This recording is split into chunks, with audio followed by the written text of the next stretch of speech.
നമസ്കാരം. കുറച്ച് ദിവസത്തെ ആശുപത്രിവാസത്തിന് ശേഷം ഇപ്പോഴാണ് വീണ്ടും നിങ്ങളുടെ മുന്നിലേക്ക് എത്തുവാനായിട്ട് സാധിച്ചത്.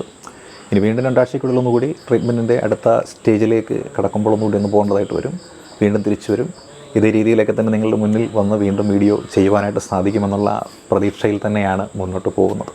നമ്മളൊക്കെ പ്രതീക്ഷിക്കുന്നത് പോലെയാണ് ജീവിതത്തിൽ കാര്യങ്ങൾ സംഭവിക്കുന്നത് എന്നുണ്ടെങ്കിൽ അതിനൊന്നും ഒരു ത്രില്ലുണ്ടാവില്ല, അല്ലെങ്കിൽ അതിനൊന്നും ഒരു അനുഭവം എന്ന് പറയുന്നത് ഉണ്ടാവില്ല. അപ്രതീക്ഷിതമായി സംഭവിക്കുമ്പോൾ അതെല്ലാം നമുക്കെന്താണ്, ഒരു പുതിയ പാഠങ്ങൾ നൽകുവാനായിട്ടാണ്, അല്ലെങ്കിൽ നമുക്കൊരു പുതിയ ജീവിതത്തിലൊരു അനുഭവം നൽകുവാനായിട്ടാണെന്ന ഒരു ചിന്തയോടുകൂടി നമ്മൾ കാര്യങ്ങളെ കണ്ടു കഴിയുമ്പോൾ നമുക്ക് ഒന്നും തന്നെ എന്താണ് നമ്മളെ ബാധിക്കുകയില്ല. നമുക്ക് ചെയ്യുവാനുള്ളത് എന്താണോ അത് നമ്മളങ്ങ് ചെയ്തു പോവുക, അല്ലേ? നമ്മൾ നേരത്തെ കഴിഞ്ഞ ദിവസങ്ങളിൽ പറഞ്ഞാണല്ലോ, miles to go before I sleep എന്ന് നമ്മൾ പറഞ്ഞതല്ലായിരുന്നു. അപ്പോൾ ശരീരത്തിന് ക്ഷീണമുണ്ടാകും, പക്ഷേ മനസ്സിന് യാതൊരു തരത്തിലുള്ള ക്ഷീണവുമില്ല. കാര്യം മനസ്സ് തളർന്നു കഴിഞ്ഞാലാണ് നമ്മൾ മൊത്തത്തിൽ ഡൗൺ ആയി പോവുക. അത് പരീക്ഷയ്ക്ക് പോകുന്നവരാണെങ്കിൽ ശരി, പഠിക്കുന്നവരാണെങ്കിൽ ശരി, പഠനം പൂർത്തിയാക്കി കുടുംബജീവിതം നയിച്ച് ജീവിതത്തിൽ മുന്നോട്ട് പോയിക്കൊണ്ടിരിക്കുന്നവരാണെങ്കിൽ ശരി, മനസ്സുണ്ടെങ്കിൽ നമ്മൾ കേട്ടിട്ടില്ലേ, if there is A will there is a way. അതായത് വഴിയുണ്ട് ആകും, ആർക്ക്? മനസ്സുള്ളവനെ വഴിയുണ്ടാകുമെന്നാണ് നമ്മൾ മനസ്സിലാക്കേണ്ടത്.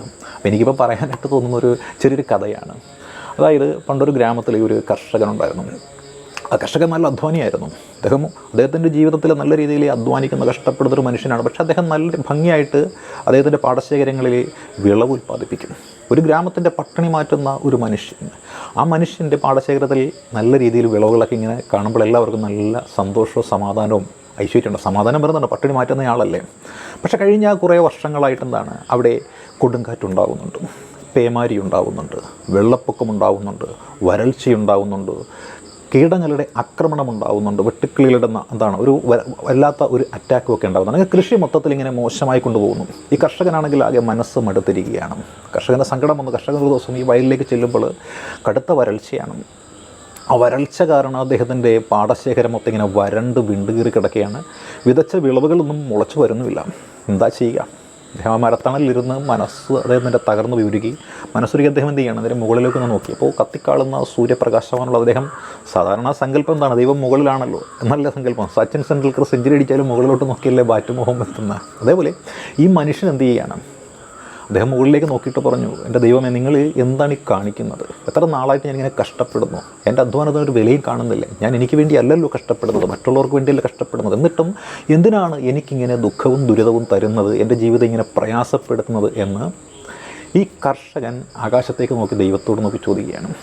അദ്ദേഹം പറഞ്ഞു, വീണ്ടും പറഞ്ഞു, ഈ മഴയുടെയും അതേപോലെ തന്നെ കാറ്റിൻ്റെയും ചൂടിൻ്റെയും വെളിച്ചത്തിൻ്റെയും എല്ലാം നാഥനങ്ങയല്ലേ, ഈ കാലാവസ്ഥയുടെ നാഥനങ്ങല്ലേ, അങ്ങ് ഇത്തരത്തിൽ കൃത്യമായ രീതിയിൽ കാര്യങ്ങൾ ചെയ്തു കഴിഞ്ഞാൽ എന്ത് നല്ല വിളവുണ്ടാവും, ജനങ്ങൾക്ക് എന്തുമാത്രം പ്രയോജനമുണ്ടാകും, അങ്ങയുടെ ഡ്യൂട്ടി അങ്ങ് കൃത്യമായിട്ടൊന്ന് ചെയ്തുകൂടെ ദൈവമേ എന്ന രീതിയിലൊന്ന് ചോദിച്ചു.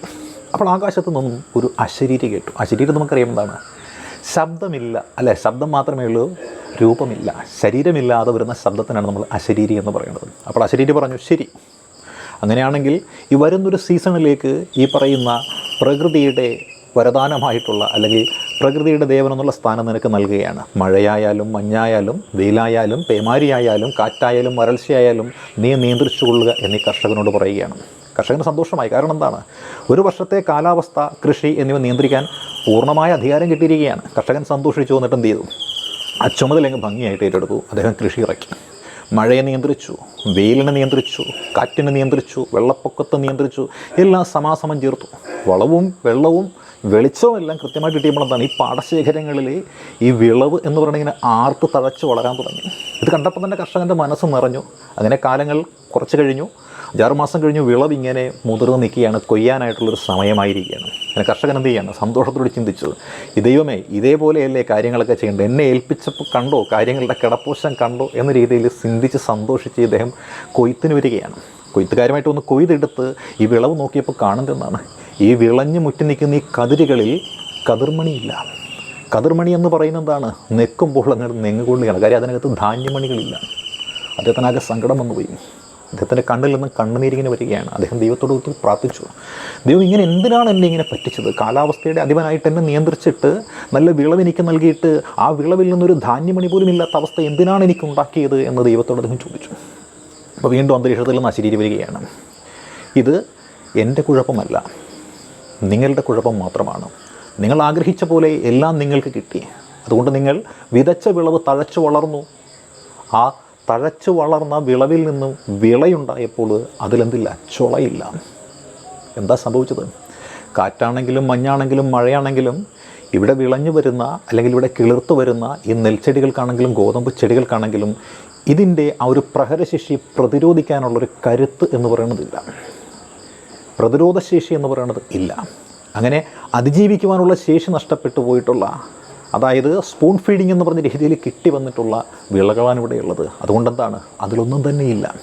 അപ്പോൾ പ്രകൃതിയുടെ ആ ഒരു എതിർപ്പിനെ അല്ലെങ്കിൽ അവരുടെ സ്വച്ഛന്തമായ വളർച്ചയ്ക്കുള്ള ആ ഒരു ഘടകങ്ങളെ തകർക്കുന്ന രീതിയിൽ ഉണ്ടാകുന്ന തടസ്സങ്ങളും പ്രതിബന്ധങ്ങളും അതൊക്കെ നേരിട്ട് കഴിയുമ്പോൾ മാത്രമാണ് ഒരു വിത്തിനെ മുളച്ചു വളരുക മാത്രമല്ല അതിൻ്റെ ഭാവി തലമുറയെ, അടുത്ത തലമുറയെ ഉൽപ്പാദിപ്പിക്കുന്ന വിത്ത് എന്ന് പറയുന്നത് അതിൻ്റെ കതിരുകളിൽ സൂക്ഷിക്കുവാനും സാധിക്കുകയുള്ളൂ. അതേപോലെയാണ് നമ്മളുടെ ഓരോരുത്തരുടെയും ജീവിതവും.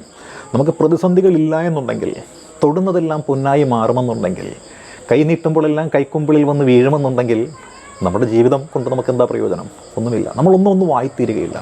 നമുക്ക് തടസ്സങ്ങൾ ഉണ്ടാവുകയാണെങ്കിൽ, അതായത് ഒരു ബിസിനസ്മാൻ ആയിക്കൊള്ളട്ടെ, അദ്ദേഹത്തിന് നിരന്തരമായിട്ട് പരാജയങ്ങൾ ഉണ്ടായെങ്കിൽ മാത്രമേ, അല്ലെങ്കിൽ ബുദ്ധിമുട്ടുകളും തടസ്സങ്ങളും ഒക്കെ ഉണ്ടായെങ്കിൽ മാത്രമേ ഒരു സക്സസ്ഫുൾ ബിസിനസ്മാനായിട്ട് വളരാനായിട്ട് സാധിക്കുകയുള്ളൂ. ജീവിതത്തിൽ ഒന്നും തന്നെ കഷ്ടപ്പാട് ഇല്ലാതെ നേടിയെടുത്തിട്ടുള്ള ആളുകൾക്ക് ഒന്നിൻ്റെയും മൂല്യമറിയില്ല. നമുക്കറിയാം അത്, അല്ലേ? വളരെ ചെറിയ പ്രായത്തിൽ തന്നെ, ആദ്യ അറ്റംപ്റ്റിൽ തന്നെ എല്ലാം കിട്ടുന്ന ആൾക്കാരുണ്ടാകും. അവർ നമ്മൾ ഭാഗ്യവാന്മാരെന്ന് വിളിക്കുന്നത്. പക്ഷേ ഭാഗ്യവാന്മാരല്ല, അവർ ഭാഗ്യഹീനന്മാരാണ്. കാരണം അവർക്ക് എക്സ്പീരിയൻസ് എന്ന് പറയുന്നത് ഒട്ടും തന്നെ ഇല്ല.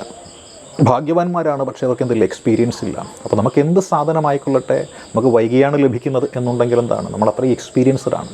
കാത്തിരുന്നിട്ട് കിട്ടുമ്പോൾ നമുക്ക് എന്തുണ്ടാവും, അതിൻ്റേതായൊരു മൂല്യം നമുക്കുണ്ടാവും. നമ്മുടെ മുന്നോട്ടുള്ള പ്രയാണത്തിൽ തടസ്സങ്ങളിങ്ങനെ വന്നു വീഴുമ്പോൾ നമ്മൾ എന്ത് ചെയ്യാറുണ്ട്, മനസ്സുകൊണ്ട് സങ്കടപ്പെടാറുണ്ട്. പക്ഷെ സങ്കടപ്പെടേണ്ട കാര്യമില്ല. കാര്യം എന്താ, അതൊക്കെ അതിജീവനത്തിൻ്റെ കരുത്താണ് നമുക്ക്. കാരണം കരുത്തുള്ളവൻ കാമ്പുള്ളവനാണ്. ആ കാമ്പുള്ളവനായി മാറണമെന്നുണ്ടെങ്കിൽ നമുക്ക് ഇതേപോലെയുള്ള ദുഃഖങ്ങളും ദുരിതങ്ങളും സങ്കടങ്ങളും ബുദ്ധിമുട്ടുകളും ഒക്കെ നമ്മുടെ ജീവിതത്തിൽ ഉണ്ടായാൽ മതിയാവുകയുള്ളൂ. അപ്പോൾ ദുഃഖങ്ങളും ദുരിതങ്ങളും ജീവിതത്തിലുണ്ടാകുമ്പോൾ അതിനെയൊന്നും നമ്മൾ എന്ത് ചെയ്യണ്ട, പഴിക്കേണ്ട കാര്യമില്ല. ഇപ്പോൾ നാളെ പ്രിയപ്പെട്ട കൂട്ടുകാർ പലരും പരീക്ഷയ്ക്ക് പോവുകയായിരിക്കും. നിങ്ങളീ പഠിച്ചു വരുന്ന സമയത്തിനുള്ളിൽ നിങ്ങളുടെ പഠനത്തിൻ്റെ ട്രാക്കിൽ നിന്ന് നിങ്ങളെ തെറ്റിമാറ്റിക്കുന്ന അല്ലെങ്കിൽ വ്യതിചലിപ്പിക്കുന്ന ധാരാളം സംഭവ വികാസങ്ങൾ നിങ്ങളുടെ വ്യക്തിപരമായ ജീവിതത്തിലൊക്കെ ധാരാളം ഉണ്ടായിട്ടുണ്ടായിരിക്കും. ഇത്തരത്തിലുള്ള ആ ദുഃഖപ്പെടുത്തുന്ന കാര്യങ്ങളൊക്കെ എന്താണ്, ഒരു മോട്ടിവേഷൻ ഫാക്ടറായിട്ട് കണക്കാക്കുക. നാളെ ഒരു കാലത്ത് നിങ്ങൾ നല്ലൊരു പദവിയിൽ എത്തിച്ചേരുമ്പോൾ നിങ്ങൾ കൂർത്തിരിക്കുവാനും നിങ്ങൾക്ക് ഒരു സ്മരണിക്ക് എഴുതുവാൻ പറ്റുന്ന തരത്തിലുള്ള എക്സ്പീരിയൻസൊക്കെ നിങ്ങൾക്ക് ഉണ്ടാക്കുന്നതിന് വേണ്ടിയിട്ട്, നിങ്ങളുടെ ജീവിതത്തെ കൂടുതൽ മൂല്യമുള്ളതാക്കുന്നതിനും മാധുര്യമുള്ളതാക്കുന്നതിനും വേണ്ടിയിട്ടുള്ളതാണ് ഇത്തരത്തിലുള്ള കഷ്ടപ്പാടുകളെന്ന് മാത്രം ചിന്തിക്കുക. അപ്പോൾ എല്ലാ പ്രിയപ്പെട്ട കൂട്ടുകാർക്കും വിജയാശംസകൾ നേരുന്നു. All the best.